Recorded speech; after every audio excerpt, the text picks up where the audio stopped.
여러분, 또 세금 올리면 집값 잡힌다. 과연 사실일까요?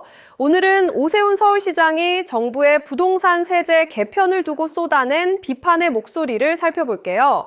이 뉴스, 우리 집값뿐 아니라 전세, 월세 사는 분들까지 영향을 줄 수 있다고 해서 꼭 알아두셔야 합니다.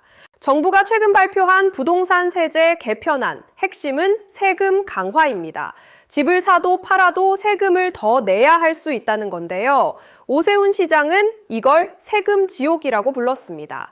즉, 집을 오래 갖고 있으면 세제 혜택, 즉 세금을 조금 깎아주는 장치가 있었는데 앞으로는 실제로 그 집에서 살아야만 혜택을 받게 바꾼 거죠. 이렇게 바뀌면 단순히 내 집이 있어도 세금 부담이 커질 수 있다는 뜻입니다. 오 시장은 세금을 올린다고 집값이 꼭 내려가는 게 아니라고 했어요.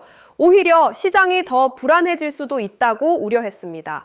정부는 세금 부담이 커지면 집을 파는 사람이 늘 거라 기대하지만 실제로는 세금 내고 버티는 사람이 많거나 급하게 내놓는 매물만 생길 수 있다고 전망했죠. 즉, 매물이 확 풀려서 집값이 내릴 거란 보장이 없다는 얘기입니다. 여기서 더 중요한 부분, 오 시장은 진짜 피해자가 집주인이 아니라 서민, 특히 전세나 월세로 사는 분들이 될 거라고 했어요.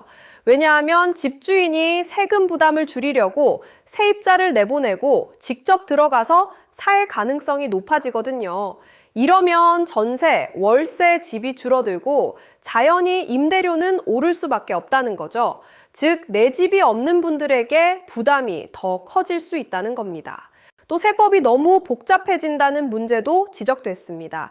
예를 들어 직장이나 생계 때문에 다른 지역에서 살아야 하는 1주택자는 어떻게 해야 하는지, 예외가 어디까지 적용되는지 불분명하다는 거죠. 국민도 전문가도 혼란스럽다는 말입니다. 이미 시장에서는 32억 원 이하 덜 똘똘한 한 채로 갈아타는, 즉 세금을 줄이려는 움직임도 나타나고 있다고 해요. 마지막으로 오 시장은 세금이 아니라 공급이 해법이라고 강조했습니다. 집값 안정에는 재개발, 재건축 등 실제로 집이 더 많이 공급되는 게 중요하다는 겁니다. 세금으로 시장을 움직이려는 땜질식 대책이 아니라 근본적으로 집이 부족한 문제를 풀어야 한다는 거죠. 이 내용은 연합뉴스 등 주요 언론사 보도에서 나온 사실만을 바탕으로 전해드립니다.